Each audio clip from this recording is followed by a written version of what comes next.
I did it. I'm the one you're looking for.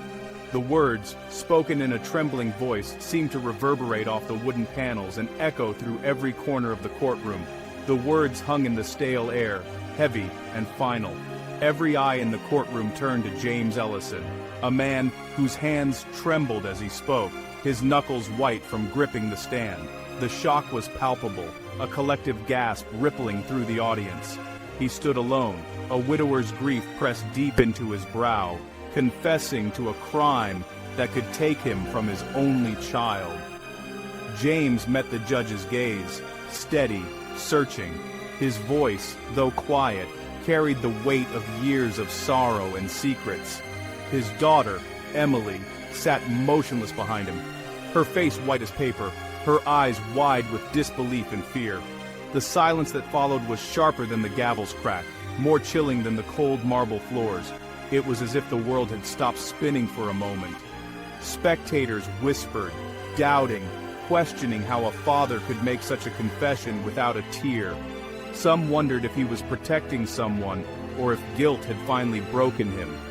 The judge, a woman known for her piercing insight, watched with narrowed eyes, her mind racing through possibilities. She wondered, deep down, if the truth was as simple as James claimed. Was there more beneath the surface, hidden motives, or untold stories? Outside, the world moved on, oblivious to the drama unfolding within these walls.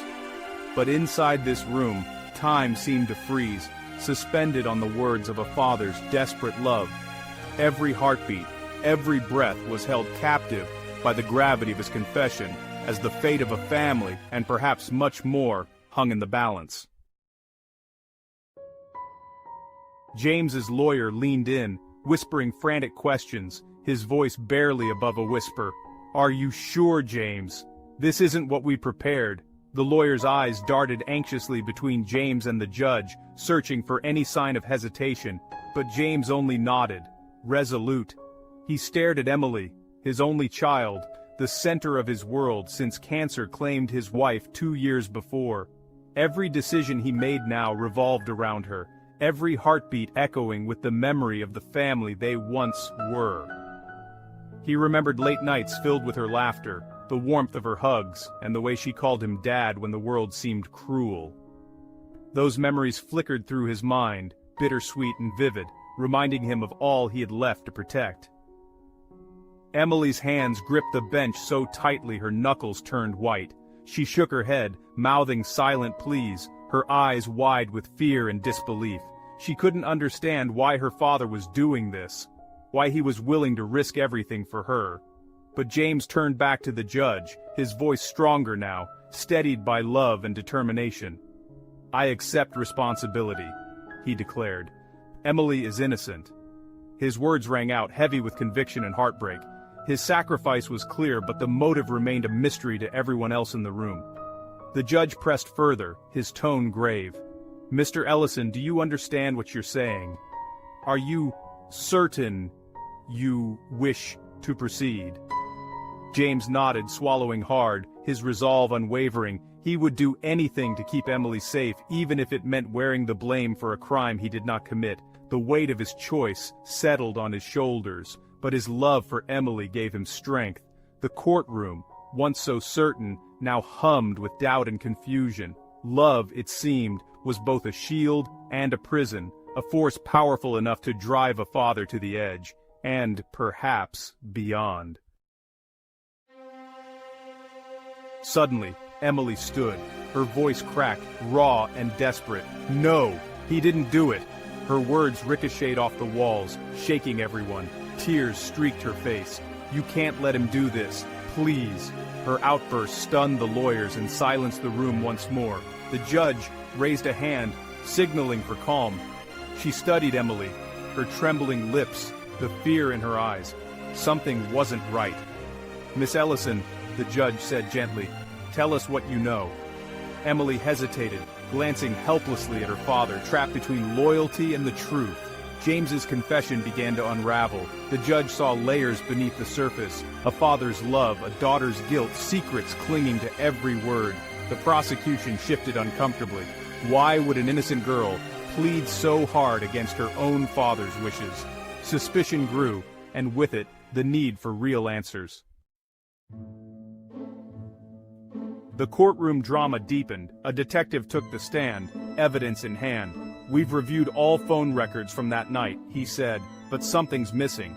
The calls from James's phone stopped an hour before the crime, but Emily's phone, its data was wiped clean. No trace of calls, no messages, just a digital silence. The prosecutor frowned. Who erased her records? Emily looked down, silent. James squeezed his fists under the table. He knew what this meant. The truth, ugly and sharp, waited just beneath the surface. Emily broke down. I did it," she whispered. "But it was an accident. I was scared. Dad only wanted to protect me." Her words spilled out, pain and guilt lacing every syllable. The judge listened, her eyes softening. The pieces were falling into place, painting a picture of sacrifice and desperation. A new witness appeared, a forensic analyst. She presented shocking evidence. "We found fingerprints on the weapon," she said. "They match Emily's, not James's." Gasps filled the room. James slumped, relief and sorrow tangled on his face. The truth was out, exposed by science. The judge leaned forward, her voice calm but firm. "Emily, why didn't you come forward?" Emily sobbed. "I thought they'd take me away. Dad promised he'd handle everything. I was so scared." Her vulnerability pierced everyone present, even the most hardened officers. James reached for his daughter. The judge paused, weighing compassion against the law. This family's pain ran deeper than any case file. The world outside would never know the cost of love inside these walls. But the evidence had spoken. Justice, it seemed, was not always simple. The verdict was read. Emily would not go to prison. Instead, the judge ordered counseling and community service.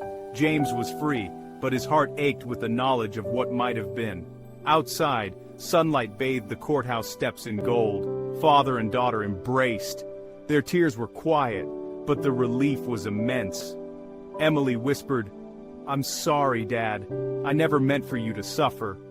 James stroked her hair, voice low and steady. "I'd do it again, Em. That's what fathers do." For the first time in months, they faced the world together, wounded, but whole. Crowds passed, some whispering, some shaking their heads. But for James and Emily, none of that mattered now. Honesty had set them free, but not without scars.